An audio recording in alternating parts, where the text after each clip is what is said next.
ఖాతరు చేయకూడదు. అలాగే భవన నిర్మాణ కార్మికుల సంక్షేమ నిధి 450 కోట్ల రూపాయలు, దాదాపు 30 నుంచి 40 లక్షల మంది భవన నిర్మాణ కార్మికుల సంక్షేమ నిధిని దారి మళ్లించి దోపిడీ చేసిన వ్యక్తి. 900 చేనేత సంఘాలకి 80 లక్షల నుంచి 1 కోటి రూపాయల దాకా ఆప్కో నుంచి రావాల్సిన నిధుల్ని రానివ్వకుండా చేసిన వ్యక్తి.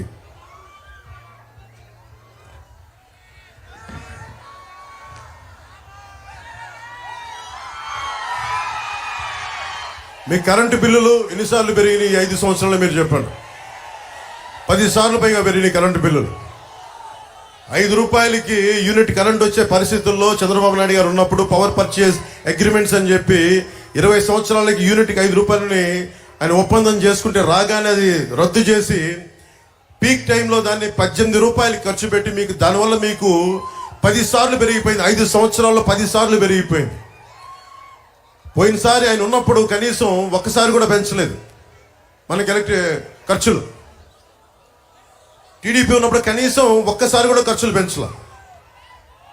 ఈరోజు ఇతను రాగానే ఈ ఛార్జీలు పెంచేశారు, కరెంటు ఛార్జీలు. దానివల్ల మీకు 27,500 కోట్ల రూపాయలు మీకు సంబంధించిన డబ్బుని దోపిడీ చేశారు. అందుకే మీకు 10 సార్లు మీరు కరెంటు బిల్లు ఎక్కువ కట్టాల్సి వస్తుంది.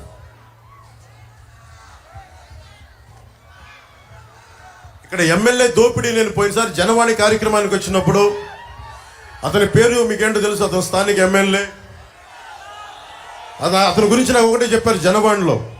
పాస్బుక్ కావాలంటే 10,000 రూపాయలు ఇవ్వాలంట, కొత్త పాస్బుక్ కావాలంటే. చేపల చెరువు తవ్వుకోవాలంటే 1.5 లక్ష రూపాయలు లంచం ఇవ్వాలి. చేపల దాణా షాప్ పెట్టాలంటే 2-3 లక్షల రూపాయలు ఇవ్వాలి. మోటార్ కూడా ఆయన చెప్పిన షాపుల్లోనే కొనాలి. ఎమ్మెల్యే కనీసం మన పెడలకి డ్రైనేజ్ చేయలేకపోయాడు, కానీ నోటిని డ్రైనేజ్గా వాడుకునే వాడికి డ్రైనేజ్ ఏం క్రియేట్ చేయగలడు? పేకాడు క్లబ్బులు నడిపేవాడు. వీళ్ళు పదవుల్లో ఎక్కారు. పదవులు ఉన్నది పనులు చేయడానికి, కానీ పేకాడు క్లబ్బులు నడపడానికి కాదు. చాలా బాధ కలిగింది. ఇంటి ముందు నుంచి ఎవరైనా నమస్కారాలు పెట్టాలంట. నమస్కారాలు పెట్టకపోతే గంజాయి కేసులు పెట్టాడు జన సైనికుల మీద. మట్టి మాఫియా కోసం ఫిర్యాదు చేస్తే ఇక్కడ పెడన యువత వాళ్ళని చెట్టు కట్టి కొట్టాడు ఈ వ్యక్తి. నా దగ్గరికి జనవాణికి చనిపోయిన ఒక జడ్జి తల్లి నా ఆస్తిని అతను అనుచరులు దోచేసుకున్నారు, నాకు అండగా ఉండంటే నాకు నిజంగా నిస్సహాయత బాధేసింది. జడ్జిలకు కూడా ఈ రాష్ట్రంలో భయభ్రాంతులు చేస్తున్నారు, జడ్జి కుటుంబాలకు కూడా. చివరికి మున్సిపల్ వర్కర్స్ని కూడా హెరాస్ చేస్తూ ఉన్నారు, ఇబ్బంది పెడతా ఉన్నారు మున్సిపల్ వర్కర్స్ని కూడా. ముఖ్యంగా మనకి 18,000 కలంకారీ చేనేత కార్మికులు ఉన్న నియోజకవర్గం ఇది. నేను ఈ నియోజకవర్గంలో తిరిగి దాని గురించి ఇన్ఫర్మేషన్ వస్తామంటే పద్మనాభంగా భార్య నాగలీలావతి, వీళ్ళిద్దరూ ఒక బిడ్డ. చేనేత సంఘాలు ఈ వైసీపీ ప్రభుత్వం డబ్బులు ఇవ్వకపోవటం వల్ల, వాళ్ళకి రావాల్సిన బకాయిలు ఇవ్వకపోవటం వల్ల 3 లక్షలు అప్పు చేసి, అధిక వడ్డీతో అప్పు చేసి, అప్పు తీరే మార్గం లేక బిడ్డతో సహా 3 ఆత్మహత్య చేసుకుని చచ్చిపోయారు. అలాంటి చేనేత చావులు ఉండకూడదు. అదే మా ఆకాంక్ష, అదే మా ఆశయం. చంద్రబాబు గారు, మేము తెలుగుదేశం, జనసేన, భారతీయ జనతా పార్టీ ముఖ్యంగా చేనేత కార్మికులకి, కలంకారీ కార్మికులకి మేము మీకు అండగా ఉంటాం. మీ చేత మేము కన్నీరు పెట్టించాం, మీకు అండగా ఉంటాం. అలాగే కలంకారీ గురించి కూడా మీకు GI ట్యాగ్ ఉంది. మీకు మీ వర్క్ని ఎవరు కూడా దాన్ని కాపీ చేయడానికి లేదు, కాపీరైట్ ఉన్నది మీకు. కేంద్ర ప్రభుత్వం నరేంద్ర మోదీ గారి నాయకత్వంలో ప్రధానమంత్రి గారికి చెప్పి మరి మిమ్మల్ని ఎవరు కాపీరైట్, మిమ్మల్ని దోపిడీ చేయకుండా, మనకి పవర్ లూమ్స్ మిమ్మల్ని మీ వర్క్ని కాపీ చేయకుండా చాలా బలమైన చట్టాలు పట్టుకొస్తాం. పవర్ లూమ్స్ మిమ్మల్ని ఇమిటేట్ చేసి మిమ్మల్ని మీ బతుకు తెరువును కొడతా ఉన్నాయి. ఆ కొట్టే పరిస్థితులను మేము ఆఫ్ చేసి మీకు అండగా ఉంటాం. ముఖ్యంగా కలంకారీ చేనేత కార్మికులందరికీ మేము మీకు అండగా ఉంటాం. మత్స్యకారులకి, మత్స్యకార సోదరులందరికీ 974 కిలోమీటర్లు మనకి తీర ప్రాంతం మన ఆంధ్రప్రదేశ్లో. మనకి భారతీయ జనతా పార్టీ ప్రధానమంత్రి గారు ఈ మేనిఫెస్టోలో, ప్రత్యేకించి NDA మేనిఫెస్టోలో నీలి విప్లవం, మనకి రొయ్యలు కానీ చేపలు కానీ మనకి సముద్ర కోస్తా తీర ప్రాంతాన్ని ఆనుకున్న ప్రతి ఒక్కరికి కూడా దాదాపు జట్టీల నిర్మాణం, హై టెక్నాలజీతో పాటు డ్రోన్స్ వాడి ముఖ్యంగా మత్స్య సంపద, మత్స్యకారులకి అండగా ఉండేలాగా, మీకు సంపద పెరిగేలాగా మనకు మోదీ గారు ప్రత్యేకమైన ఇది మనకి మేనిఫెస్టో పట్టుకొస్తా ఉన్నారు. అది మేము చాలా బలంగా ఇంప్లిమెంట్ చేస్తాం, మీకు అండగా నిలబడతాం. అలాగే మహిళలకు కూడా మిమ్మల్ని మీ కాళ్ళ మీద నిలబడేలాగా మీకు అండగా ఉండేలా మీకు ముఖ్యంగా మహిళలకు ఉంటాం. ముఖ్యంగా రైతాంగం, చాలాసార్లు ఇక్కడ తుఫాన్లు వచ్చినప్పుడు రైతాంగం పెట్టిన కష్టాలకు మేము అన్ని ప్రత్యేకించి చూశాను. నేను ఈ రోజున నేనున్నది దశాబ్దంగా మీకోసం పనిచేస్తూ ఉన్నాను. ఈ రోజున కృష్ణప్రసాద్ గారిని గెలిపించమని కోరుకుంటా ఉన్నాను, బాలశౌరి గారిని గెలిపించమని కోరుకుంటున్నాను, జనసేన, తెలుగుదేశం, భారతీయ జనతా పార్టీ ఎన్డీఏ ప్రభుత్వాన్ని గెలిపించమని కోరుకుంటున్నాను. కానీ నేను ఈ రోజున ఏదో వాగ్దానాలు చేసి మేమందరం వెళ్ళిపోవట్లా. ఈ రోజున మా 21 మంది ఎమ్మెల్యే అభ్యర్థులందరికీ, 2 ఎంపీ అభ్యర్థులందరికీ ప్రమాణం చేయించాను. ఆంధ్రప్రదేశ్ని మేము బంగారం మాకు గుండెల్లో పెట్టుకొని కాపాడుకుంటాం. ప్రజలకి ఏ కష్టం వచ్చినా మేము ముందు ఉంటాం. దశాబ్దం అధికారం లేకుండా ఏమి ఆశించకుండా పనిచేశాం. మీరు మనస్ఫూర్తిగా మీరు అండగా ఉంటున్నారు, నాకు తెలుసు ఆ సంగతి. కానీ భారీ మెజారిటీ కావాలి. జగన్ అనే వ్యక్తికి భయం వేయాలి. ఈ ఎమ్మెల్యే పేరు చెప్పంటారా వద్దా మీరు చెప్పండి. అతనికి అంత స్థాయి ఉందా? మన నోట్లోంచి చెప్పేంత స్థాయి ఉంది అతనికి.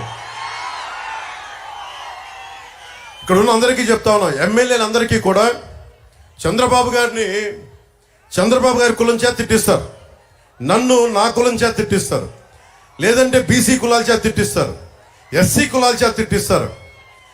నేను ఒకటే బాధపడుతున్నాం, ఎవరు ఎన్ని తిట్టినా రాజ్యాంగాన్ని నమ్మిన వాళ్ళం, రాజ్యాంగాన్ని పరిరక్షించే వాళ్ళం. మీరు ఏమి చేసినా, ఎన్ని రకాలుగా తుట్లు పొడిచినా మేము ధైర్యంగా ఎదుర్కొంటాం తప్ప కుల వివక్షలు కానీ మాలో మేము కొట్టుకోవాలని జగన్కి చాలా గొప్ప ఆశ ఉంది. అలాంటి ఏం జరగవు. నువ్వు మమ్మల్ని తిట్టించే కొద్ది ఇంకా బలపడతాం తప్ప మేము బలహీనపడం. అలాగే కలంకారీ కార్మికులకు సంబంధించి ముఖ్యంగా నాకు జనవాణి కార్యక్రమంలో వచ్చింది. ఈరోజు చంద్రబాబు గారి దృష్టికి కూడా తీసుకొస్తా ఉన్నాం. సార్, వాళ్ళకి రన్నింగ్ వాటర్లో నదీ పరివాహక ప్రాంతాల్లో వాళ్ళు రంగులు సరిదిద్దు కడగడానికి కానీ మనకి ఎక్కువ చేయడానికి రన్నింగ్ వాటర్ కావాలి. అందుకని వారు కోరుకుంటున్నారు ఏంటంటే నదీ పరివాహక ప్రాంతంలో కింద ప్రాంతాలకి అది కలుషితం అయిపోతుందని చెప్పి ప్రత్యేకించి కలంకారీ కార్మికులు అడుగుతున్నది 5 ఎకరాల విస్తీర్ణంలో రన్నింగ్ వాటర్ సదుపాయాలు ఉంటే మేము నదీ మనకి వాతావరణాన్ని కాలుష్యం చేయం, అలాగే మేము బతుకుతాం, మా కలంకారీ బతుకుద్దంటే ఆ ఒక్క మాట మేము ఇస్తున్నాం. ఆయన ముందే మేము మాటిస్తున్నాం, కలంకారీ కార్మికులకి మీకు 5 ఎకరాల విస్తీర్ణంలో రన్నింగ్ వాటర్ సదుపాయం ఉండేలాగా మీ కలంకారీ దీన్ని మీకు పరిరక్షించేలాగా, మీ అవసరాలను తీర్చేలాగా మేము చర్యలు తీసుకుంటాం. అలాగే ముఖ్యంగా మనకి మత్స్యకారులకు సంబంధించి దాదాపు మీకు జట్టీల నిర్మాణం, భవిష్యత్తులో మనకి దాదాపు ప్రతి 35 కిలోమీటర్లకు జట్టి ఉండాలన్నదే జనసేన ఆశయం కూడా. దానిని ఎన్డీఏ ప్రభుత్వం రాగానే ముందు 13 జట్టీలతో నిర్మాణం చేసి ఆ తర్వాత ఒక్కొక్క జట్టి చేస్తే దాదాపు 55,000 మందికి ఉపాధి అవకాశం కలిగించే బలమైన అవకాశాలు ఉన్నాయి. అలాగే ముఖ్యంగా యువతకి ఉపాధి అవకాశాలు లేవు, డబ్బులు లేవు, ఉద్యోగాలు లేవు, డిఎస్సి లేదు. మనకు సరైన ముఖ్యంగా ఉపాధి అవకాశాలు ఎలా కావాలంటే మీకు బలమైన ప్రభుత్వం ఉన్నప్పుడే మనం ఏదైనా తీసుకురాగలం. ప్రతి పాస్బుక్కి 10,000 అడిగే ఎమ్మెల్యే ఉంటే మనకి ఉద్యోగాలు, ఉపాధి అవకాశాలు రావు మనకి. నేను చెప్తున్నాను, నీకు మా మాటగా చెప్తున్నాను, జనసేన అధినేతగా చెప్తున్నాను, ఎన్డీఏ భాగస్వామిగా చెప్తున్నాను. మీరు యువత మమ్మల్ని మనస్ఫూర్తిగా బలంగా నమ్మండి. ఒక్క అవకాశం ఇవ్వండి, ఒక ఛాన్స్ ఇవ్వండి అంటే మొత్తం నాశనం చేశాడు రాష్ట్రాన్ని జగన్. మేము నిలబడతాను మీకోసం, మేమందరం బలంగా నిలబడతాం. చంద్రబాబు గారి అనుభవం చాలా చాలా అవసరం. వైసీపీ వ్యతిరేక ఓటు చీలకూడదని పదే ఎందుకు చెప్పానంటే, మనకి పెడలలో రైతు కన్నీరు పెట్టకూడదు, చేనేత కళాకారులు బాధపడకూడదు. అలాగే ప్రతి ఒక్కరు కూడా ఆనందంగా ఉండాలి, ఉపాధి అవకాశాలు రావాలి, సకాలంలో ఉద్యోగాలు రావాలి. మీరు జగన్ అని చెప్పే పచ్చి అబద్ధాల్లో మద్యపానాన్ని నిషేధిస్తానని చెప్పిన వ్యక్తి ఈ రోజున సారా వ్యాపారిగా తయారైపోయాడు. గుంటూరు నుంచి కానీ ప్రతి నియోజకవర్గం నుంచి నాకు వచ్చేది మనుషులు వచ్చి భర్తల్ని తీసుకొచ్చి ఆడపడుచులు, అన్న మా ఆయన నరాలు దెబ్బతినేస్తుంది, బిడ్డలు తమ పిల్లల కొడుకులను తీసుకొచ్చి 18, 20, 22 ఆ కల్తీ మందు తాగేసి నరాల బలహీనతతోటి ప్యాన్క్రియాటిక్ డిసీజెస్, లివర్ డిసీజెస్. ఎందుకంటే దీనికి 5 సార్లు శుద్ధి చేయాల్సిన మద్యపానాన్ని కేవలం 2 సార్లకే పరిమితం చేసి ఎక్కువ 2,000 లీటర్లు చేసే చోట 6,000 లీటర్లు అవుట్పుట్ తీసేటప్పటికి క్వాలిటీ పోయి ఈ రోజున మొత్తం ఆ మనకి ఆరోగ్యాలు పాడైపోతూ ఉన్నాయి.